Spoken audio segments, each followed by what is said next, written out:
서유럽 4개국 주간 뉴스입니다. 먼저 영국과 프랑스입니다. 영국 뉴스. 영국 정부는 한국과의 포괄적 자유무역협정 업그레이드에 성공했다고 발표했습니다. 이번 개정 협정은 브렉시트 이후 영국이 EU를 벗어난 이후 지속적으로 추진해온 무역 다변화 전략의 일환으로 서비스 및 디지털 무역 분야에서 양국 간 접근성을 확대하고 기존 연속성 협정을 현대화하는 내용을 담고 있습니다.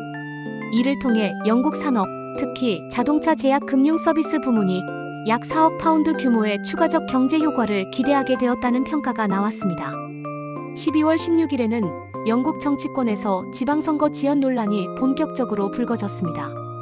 정부는 지방정부 조직 개편과 선거 준비 문제를 이유로 최대 63곳의 지방선거를 2027년으로 연기할 가능성을 발표했습니다. 이는 일부에서 집권 노동당이 선거 위험을 피하려는 정치적 계산이 작용한 것 아니냐는 비판을 받으며 야당과 여론의 강한 반발을 불러일으켰습니다. 영란은행이 기준금리를 0.25%포인트 인하해 연 3.75%로 낮추는 결정을 내렸습니다. 이번 금리 인하는 물가 상승률이 예상보다 크게 떨어지고 경제 성장세가 약화되는 상황을 반영한 조치로 금리가 약 3년 만에 가장 낮은 수준으로 내려갔습니다. 프랑스 뉴스. 프랑스는 2026년도 예산을 둘러싼 여야 간 갈등 속에서 국회와 상원, 합동위원회가 예산 타협을 위한 논의를 진행하고 있습니다.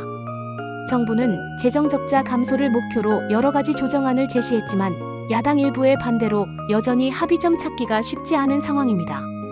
12월 15일 프랑스 정치에서는 EU 메르코수르 자유무역협정 비준 문제가 큰 이슈가 되었습니다. 프랑스 정부는 농민들의 강한 반대 여론과 국내 정치적 부담을 이유로 메르코수르 협정 비준 투표를 연기할 것을 요구하며 EU 정상 및 집행위원회와 협상을 시작한다고 밝혔습니다. 프랑스는 농업 환경 기준이 충분히 반영되지 않았다는 이유로 협정에 신중한 태도를 보였고, 이를 통해 프랑스 농민 보호와 국내 정치적 안정도 도모하려는 모습을 보였습니다. 프랑스는 신칼레도니아에서 예정됐던 정치적 지위 변경을 묻는 주민투표를 연기한다고 발표했습니다. 이는 현지 정치 사회적 여론 및 준비 부족 등이 고려된 결정으로 해석되며 프랑스 본국 정부가 해외 영토에 대한 정책을 보다 신중하게 조율하려는 자세를 보여준 사례입니다. 국가통계청은 프랑스 경제가 2025년에 약 0.9% 성장할 것으로 예상하는 분석을 내놓았습니다.